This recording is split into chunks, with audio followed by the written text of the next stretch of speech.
Welcome to See Beneath Your Beautiful, where guests share stories of adversity and perseverance, which inspire, encourage, and challenge us. We embrace these tough conversations, intimately exploring our loves, fears, and hopes with a delicious combination of depth and lightness. I am Belinda J. I am owner and founder of True North Mediation, and I help people resolve conflict that is headed toward or already in litigation. And the most common area that people are the most familiar with, which also happens to be my area of expertise, is divorce and couples relationships, family situations. And I've been helping people with that since 1998. Seen the family law court system evolve in Spokane and the changes. And a lot of the lawyers were graduating when I was starting, and now they're judges or whatever. So I'm just seeing all that as that happens, and being able to help people just because of the amount of time I've put in. And my company was founded in 2011. What got you into that field? I was in school wanting to help people with fitness and their physical well-being, and helping people make positive, physical, healthy choices in their life was what I was doing. And so I was in school for that and needed money for school. And so I got a job at a law office. I never finished school for fitness and continued on with law office, and life happened. A child came into my life and I got married, and things happened that, made school and that priority not quite as important. And I always kept my foot in the door at the law offices and really, really enjoyed legal work. I really enjoyed helping people tell their story, because they come in, with tears and she cheated on me and she's taking my kids away. And let's put that on paper where someone who can make a decision about it can hear it without the tears. And I really loved doing that. Well, then I realized, like, when we got about 2009, 2010, 8, somewhere in there, I was helping people fight, and I was good at it. I was good at coming up with their side of the story, but it wasn't fulfilling to help them keep fighting. Like, you're going to get that barbecue. Don't you let him have the barbecue. Didn't feel good anymore. And I could actually help people move on peacefully and happy. Mm-hmm. Let's get past the part where we're mad at each other and get to what we want tomorrow to look like. So that's why I started my company. Oh, that's cool. How long have you been in business? 11 years this year, yeah. 11 years. Congratulations. Thank you. I was going to say, does it work? But obviously it does. You wouldn't still be in business. Survived cancer and all my medical crap, that's for sure. Yeah. No, I mean, does it work for the people to mediate rather than litigate? Yes. So that's an interesting one. Mediation always does work better because you can have a back and forth conversation. Mm-hmm. Even if I have to put people in separate rooms, which is very normal, totally normal, we're having a back and forth conversation, which is what you can't do at home when you're mad at each other. And so it can be everything from cannot pick up your socks off the floor and I can't live like this to, infidelity, or the bigger things that make it obvious that this marriage isn't going to work. But just having a different voice say the words is often what people need.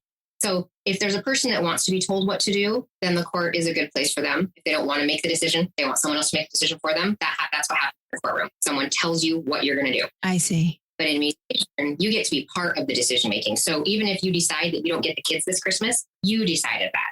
Nobody told you you don't get the kids this Christmas. You said, well, actually, if I get to have them on Easter, I'm okay not having them. You got to be part of the decision making process. And so that way, it is wildly far, far more successful in court. And it doesn't take as much time. You can get into mediation within a couple weeks or a month, and then you're having the conversation and you can get back into mediation. Get back into court, you have to be able to open up a parenting plan. You have to have 2 years since your last parenting plan and all these rules in place before you can even have the conversation. Have you been through a divorce? I have. And I had a mediator for my divorce as well. You did? Uh-huh. Yeah. Because when you're emotionally invested in it, it's too hard to make the decisions. You're not clear.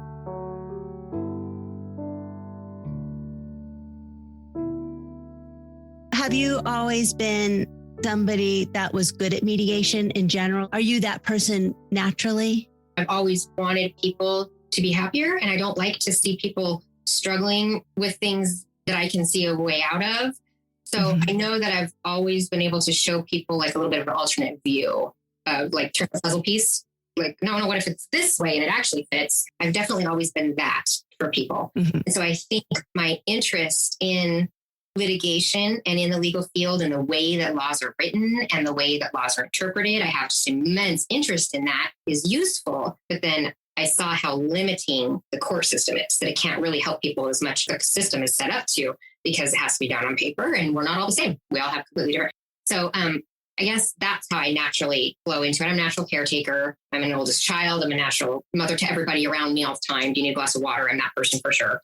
Oh, I'm exact opposite. I'm the youngest. I'm not very nurturing. I want somebody to get me a glass of water. Isn't that funny? Yeah. I do not consider myself anything you just described. Even my poor children, I'm just not very maternal. I love them and adore them, but it's just not my natural instinct to go take care. We all have something different within us. Yeah. So this one's mine. I want to take care of people and and help people with their emotional intelligence.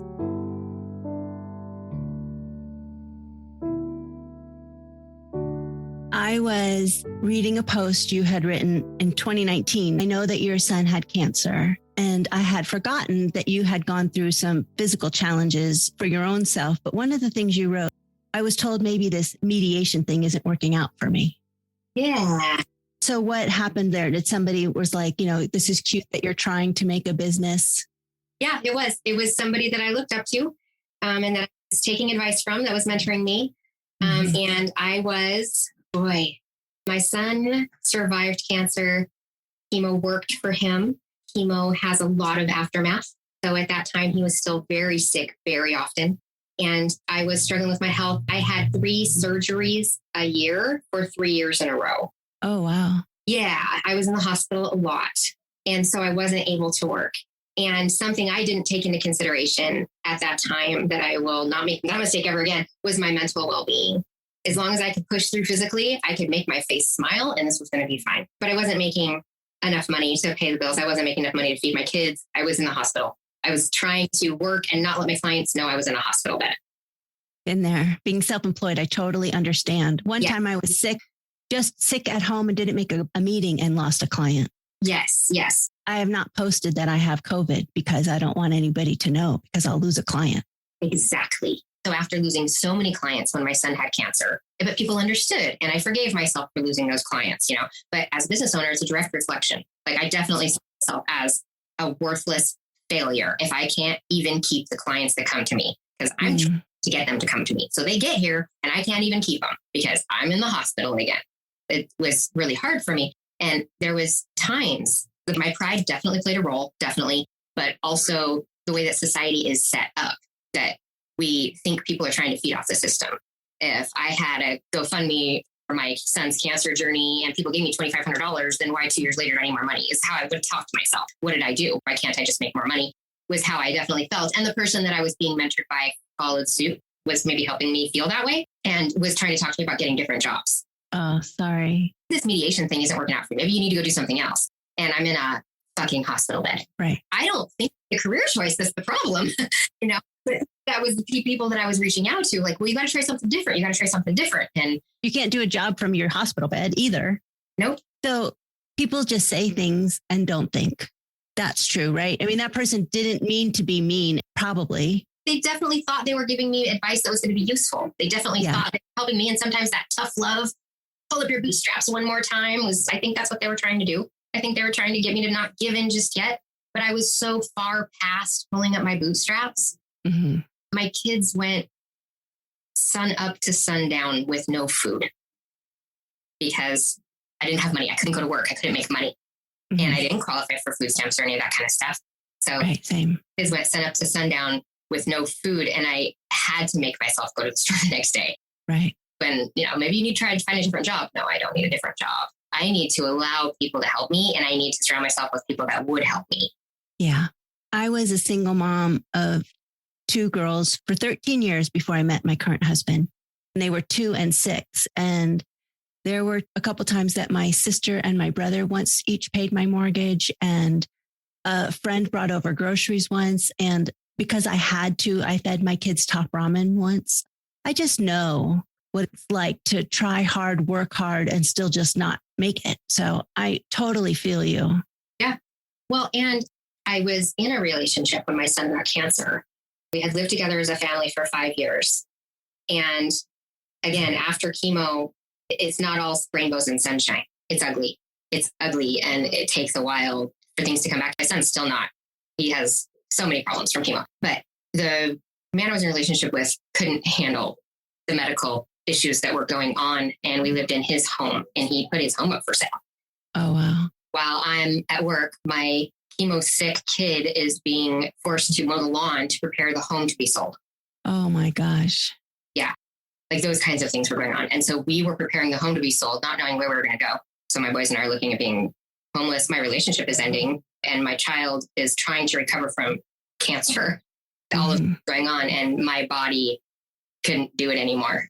Going through cancer with my son, and I had some health issues at the start of his cancer journey and then completely ignored myself for the whole year of his cancer journey. And I had ulcers that were bleeding. I had to have cauterized, just a whole bunch of things went wrong, with me. And I lost a relationship where my sons and I had lived with him for 5 years while all of that was going on. So like literally everything fell apart except my relationship with my boys and my company. How old was your son when he got cancer? 15. And how old is he now? 20. And what medical issues did you have? You had ulcers, but you had 3 surgeries for 3 years, you said? Yes, my digestive system just really is angry, which is common when stress is probably what the catalyst for our medical issues. And my pancreas just got taken down. My immune system started attacking my pancreas. So that has been years in the works of trying to fix. And while that was happening, my pancreas had, abscesses and cysts and started creating stones. And the duct that goes between your pancreas and your small intestine, mine kept sucking all the way shut.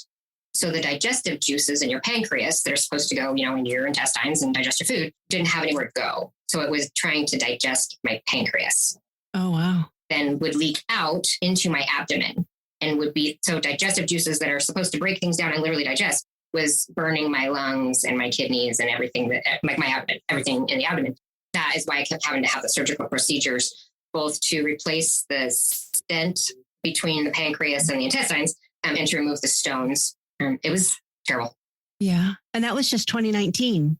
I mean, that wasn't long ago. My last surgery was September 10th of 2020. How do you feel now? It's hard. Today is a good day. And I'm so thankful for good days. I just had about 3 weeks that were really bad.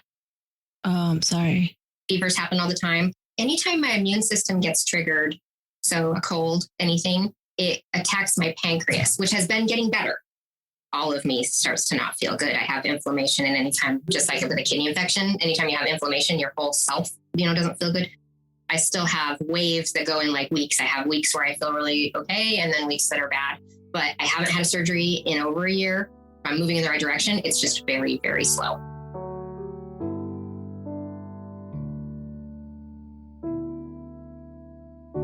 How do you stay positive, or do you? I choose positivity. This last couple spells I've had, so a little like 3-week spells that seem to happen, was a lot harder to find my positivity, and I found myself angry. I do a lot of journaling. Something I like to do when I'm feeling so overly emotional or so overly angry is write down exactly what I'm feeling. I rip it up. Sometimes I flush it down the toilet. Sometimes I burn it, but I do something with it so that it goes away, but I let it out. That helps me regain my positivity. Mm-hmm. I've had a lot of practice choosing positivity, and I've always been a person that just wants everything to get better and wants to see the positive side so that I can add to it, because the negative is always there. I didn't have a fun or a safe childhood, and I got to learn right from the get-go if I wanted to be a happy person or an angry person like the people around me, and I chose how. So I still choose it every day, but some days are harder. Do you want to, and would you mind telling me a little bit about your childhood? My parents were teenagers when I was born. My mom did sex work and made sure I knew that was my fault. What does that mean? That she had to feed me. She's never forgiven me for that, to my knowledge. Never forgiven me for being born, to my knowledge. And so whatever your imagination comes up with what that kind of a childhood might have been like, it's probably somewhat close to what it was like. She did get married when I was 5. And so a lot of the really yuckiness stopped. And you have no relationship with her, I assume? Nope. I tried for a couple of years again as an adult. I moved out of her house when I was 15. And then as an adult thought, well, we all grew up now, and then realized I had grown exponentially farther maybe than she had.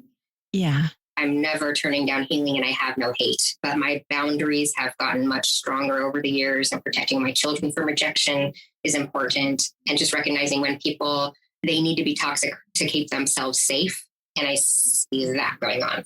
She doesn't feel safe to acknowledge anything from my perspective yet. So until that happens, I don't see an option for a relationship that would be healthy or safe for me. Right.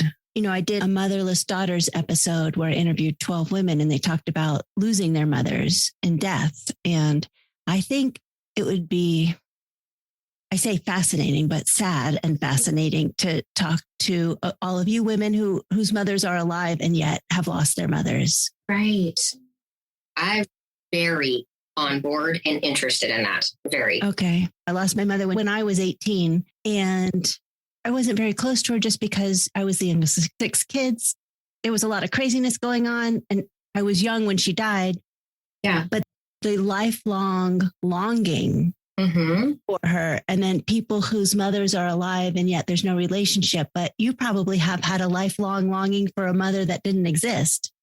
When I was a child, I knew as a preschooler, I remember knowing I had a mother that didn't exist. I knew it wasn't what was happening wasn't right. And I was surrounded by, drunken teenagers and all the whatever. But I remember even as a kid in grade school, when my friends would have problems or be upset about things, I would be bewildered because they had a mom. Right. Have a mom that wants you. How could anything on the whole planet be wrong in your life that you can't handle if your mom actually wants you? What would it be like to have a mom that wants you and loves you? If you have that, how could anything else in your life possibly be wrong? I'm really so sorry for you because I felt like she abandoned me and she died. I can't imagine if she had actually abandoned me, which is what a lot of your mothers have done. Right. To accept that my mom did not want me, does not want me, and I am still valuable as a human. Yeah. How do you get there? Because I didn't know my worth the first 40 some years of my life. It took me a long time to get there. But so I want to know more about that. How do you find your worth? I also got to learn as a child that she was wrong. Like I saw her lie and I saw her be wrong about all kinds of things. And then she got very deep into religion. And then when she did that and she found God, then her God would tell her things I did.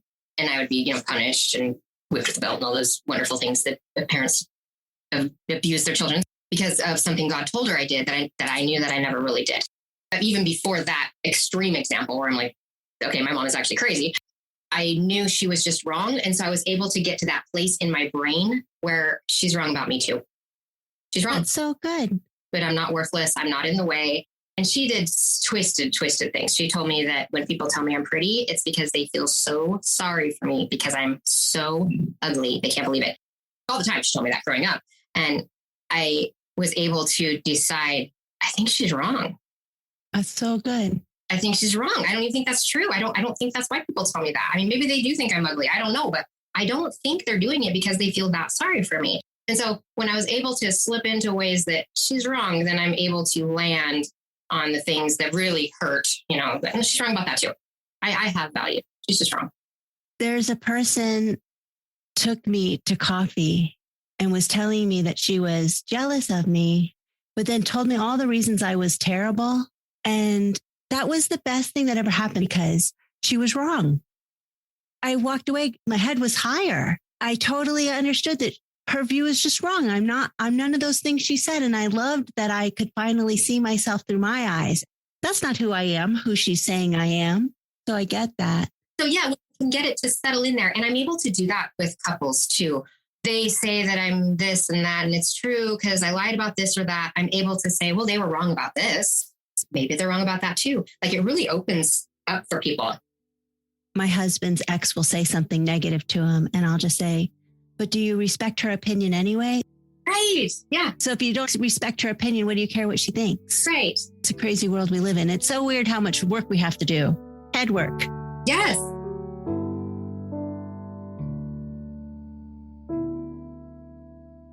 Feels good to be saying everything now from this place of I know I'm going to be okay. And where the last 3 weeks, I really just took my downtime and I really just stayed in bed if that's what I needed to do. And that's hard. It's hard when you feel almost good enough to do something. So you feel like you should push yourself. But, doing that is what got me 3 surgeries in 3 years.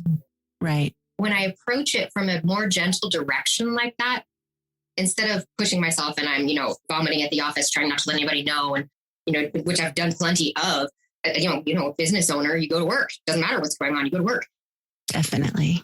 Doing that, obviously I wasn't happy. Maybe I brought in a penny or two, but I was more stressed and it made me ultimately more sick. This last 3 weeks, if I felt it. And, when I woke up and they're, 4 or 5 o'clock in the morning, I know I'm not feeling very good. This isn't going to work. I just told people that day, I'm sorry, I've got a fever. Yeah. This isn't going to work. And everybody rescheduled. It's okay. I didn't lose clients.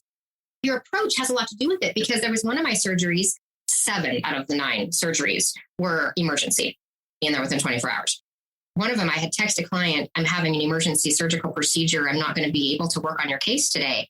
And the response to the message back was, what time will your surgery be over? Oh my gosh. The lack in compassion was mind blowing, but it made me feel like I need to do better for my clients. I can't let them know I'm down. They don't care. And sure, that one person was maybe not being very caring, but that's not how everybody is. Right. And that was an emergency surgery, so I couldn't have really prevented or, been more proactive about that one. But when my approach is less emergent and more, hey, I got to take care of me. I'll take care of you as soon as I get me taken care of. It works for them better. Oh, I see. They're happy to wait for a second until I'm steady.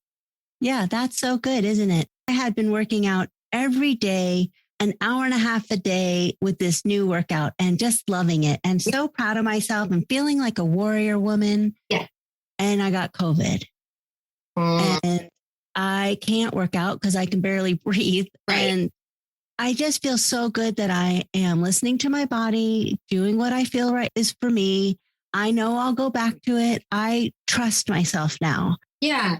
And that's a good place to be. And I hear that you're saying you trust yourself. If you need the rest, you're taking it.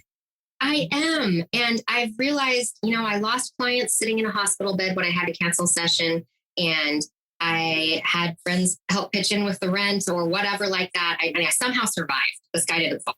Right. Why do I need to wait until I am in a hospital bed to do that? How about I start way before in a hospital bed and say, I know where this is headed. I better take care of me right now. And that's just having the confidence, say, I matter that much. And that is where I struggle. I have my worth down, like when it comes to dating, when it comes to whatever, I have confidence in all these different areas. But that one, I feel like my work I can do is how much value I have. I see. Yeah. Do you have guilt if you want to rest, but you have sons at home or children at home that you have to take care of? I feel guilty when I go for a nap. If it's only even my husband here, like, I don't know why I don't deserve a nap, but naps are like the best thing ever. And I'm always guilty. I always take a guilty nap. It's hard. Yeah, it's hard. It's, and to tell my kids we're doing leftovers in the fridge, figure it out. And they're teenagers. They're fine. They don't need me. They can make a peanut butter sandwich and they were probably going to eat cereal no matter what I made anyway. Yeah. Yeah. Right. But I still laying in bed, curled up in a ball, shivering, miserable, feel like a failure, like I should be doing more. And I've set that down. And when I tried to start setting that down is when I started having this slow progress where I don't have the surgeries as much anymore.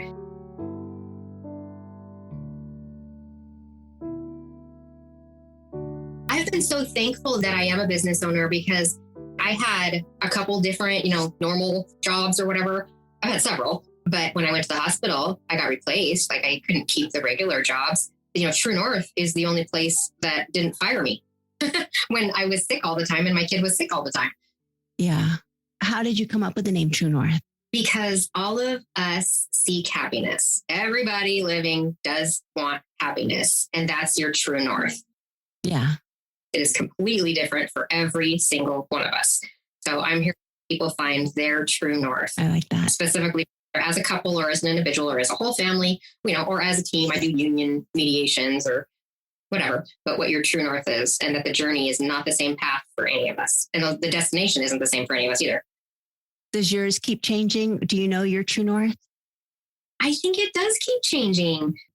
I know that helping people is what satisfies me in life, that seeing people live their life just a little bit more fulfilled because of some tool I gave them is really just what fuels me and makes me go in life. So I know that I'll probably be doing this forever, but I also need space. So I know that being alone is important to me and I can't be helping people when I'm alone. So just finding that balance all the time. I've had so much going on these last 5 years that I don't have a pin on a map right now of what True North looks like. Are you in a relationship now? I am. And letting love in was something that was its own unique journey as well. I stayed alone for 3 years and did a lot of emotional work and trying to ask myself, well, how did I not realize that I had gotten into a relationship with a person that would bail during a cancer battle while I'm starting to get devastatingly sick? Mm-hmm. For someone to say, wow, I can't do this anymore, bail. What did I miss about that in their personality? Because I feel like I'm a really intuitive person. Maybe they didn't know that about themselves, though, either. Totally possible. They might never have been able to show you that because it never would have happened.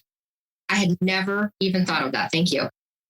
Yeah, no, I hadn't thought about it from that perspective. What I spent the few years doing was researching in myself and what my trauma triggers were and what I was drawn to and trying to figure out why. Because I know that my relationship with my mother started me off with my attachments being not healthy. So because I know that, I can approach it from a smarter way. And so that was what I had to do. Like, it was right after I had also tried to have a relationship with my mother that didn't work out. And so I was realizing, all right, I'm vulnerable to some things that I'm too smart to be vulnerable to. I need to stop operating from my subconscious and start being way more intentional about my relationship choices. And my friendships have evolved too. Friendships that have stayed as I have grown has really shown me, which ones were more in alignment with my integrity. Mm-hmm. I never would have, no judgment, I just never would have imagined that your mother was a sex worker.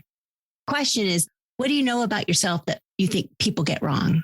Or do you feel like you're an open book and everybody knows everything because you put it all out there? I think I'm layered. I don't think that they're secrets. I just don't think people see it. Because I've had people, like clients, be completely shocked that I even have children. They had no idea I was even the kind of woman that would have children. So how I project that, I have no idea. That's interesting. People have been certain that I was married or not married and been wrong about the, clients or friends or whatever. I don't know exactly what I project all the time to people. I know I've had probably almost 100%. I want to say 100% of the people that have ever learned about my childhood have been floored. Yeah, I am. They did not see it coming that I had a dangerous childhood. And so I pride in that because it means I've healed a lot from it, that I'm not wearing it. Because we do feel like we can tell, like, oh, they look like they probably had a 10-year drug run, or that person's been through the ringer. Like, you just feel like you can see people wearing it. I'm okay with not wearing my childhood. And it's not the first thing people notice about me, like, oh, she's had it rough. Because there's people you look at them and think, wow, they've had it rough. I think people probably think I'm a little more spacey, like an airhead, but there's a lot of depth going on in my brain. Oh, yeah, I'm sure. You asked if I'm in a relationship right now. And I started talking about, the one that ended. But letting love in is such an intricate process. I had to consciously learn how to let it in. I found myself rejecting things or feeling bored by things because they weren't the trauma spikes that I was used to. Oh. To me, felt like passion was not healthy. It was something that probably wasn't good. Oh, that's so interesting.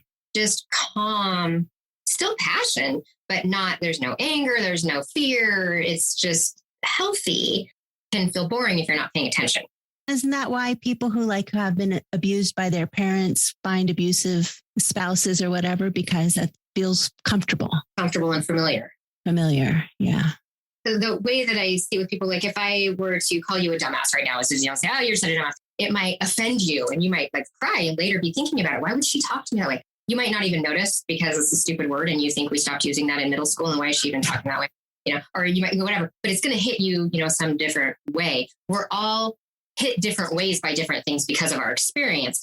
So in this new relationship, because I purposely didn't try to choose somebody that was the regular things that I'm drawn to, I'm learning entirely new languages. And we have things like that are triggered, like some word, don't you ever say that to me. Oh, I didn't know that was a big deal. Okay, whatever. And so learning how to be healthy without the spikes is actually a challenge. You have to stop and say, wait, what am I looking for? Is it because we haven't had a fight?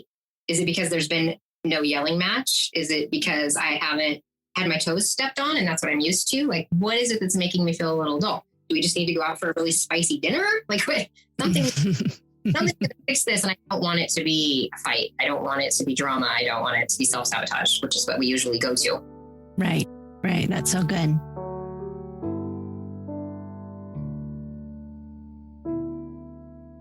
What's a good lesson for somebody to take away from what you've experienced over your life? You're in control and that you're never, ever trapped because you are in charge of your own mind. So even if you are an actual literal cage, you can't be trapped because your mind what's in charge. So when you take that to the broader perspective, because none of us are really in a literal cage, what can you do? And take the smallest things that you can control and start taking control over them, whatever smallest things that they may be. Like daily habits, remembering to drink water before coffee in the morning, or whatever little teeny things that you can control. Once you start grabbing control of those little things, you realize you can control more. So then you're in charge of your life. I love that so much, because everything happens up here. Don't you think? Everything is in your head. When I ask what trauma you've experienced, I have to say, was it traumatic for you? Not was it necessarily a traumatic experience? How did you experience it? It's just like you're saying, how anybody takes it in. Yeah, no, I was working with a client years ago who was really trying to work through having been the only redhead in the family. And that was really traumatic. Felt like an outcast. And it's like what your face just did. That was kind of how I felt, like, oh, okay, well, let's walk through this. And it was absolutely what was busting them up really a lot. And we worked through it. And I thought, I'm not going to discount, you can't discount someone else's feelings. That's what they went through. I don't know what that's like. I don't know what it's like to be, I know, only redhead in the family. Maybe that is awful.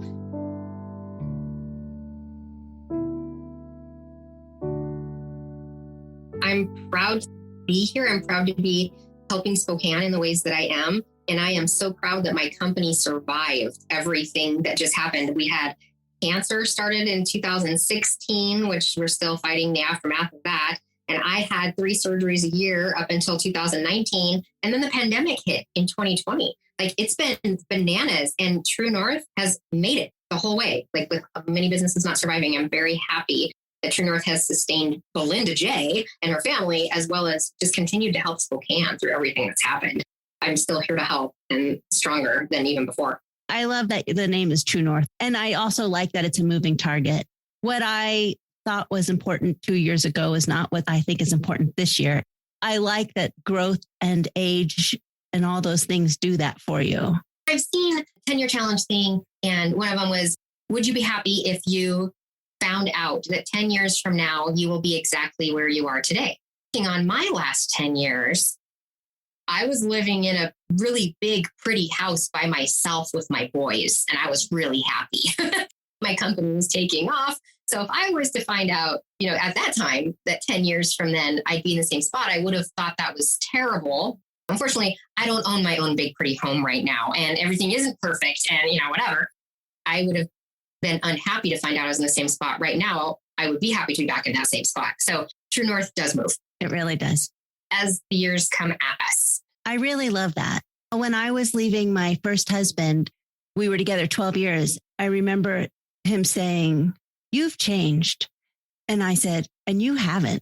I'm so glad I've changed. It's 12 years later.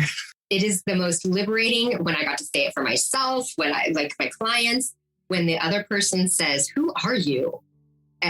I get this euphoria for whoever it's being said to. It means you grew, dude. It means you grew. It means your boundaries changed, and they're not used to it. That's what it means. Mm-hmm. You did great.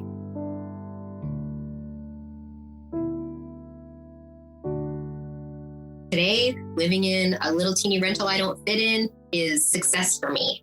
Whereas 10 years ago, in a great big pretty house that I was paying for was success for me. Success doesn't mean the same thing every day. Today, right, getting out of bed means I'm a badass. It means I rocked that day because I was able to get out of bed that day. And it didn't mean that 10 years ago. And 10 years from now, I hope not. 10 years from now, I'm running my half marathons and being the athlete that I'm used to being. But I don't know. We'll see. Take every day as it comes and be thankful for every day that comes. Thank you for joining us for this week's episode of See Beneath Your Beautiful, hosted by Hara Allison.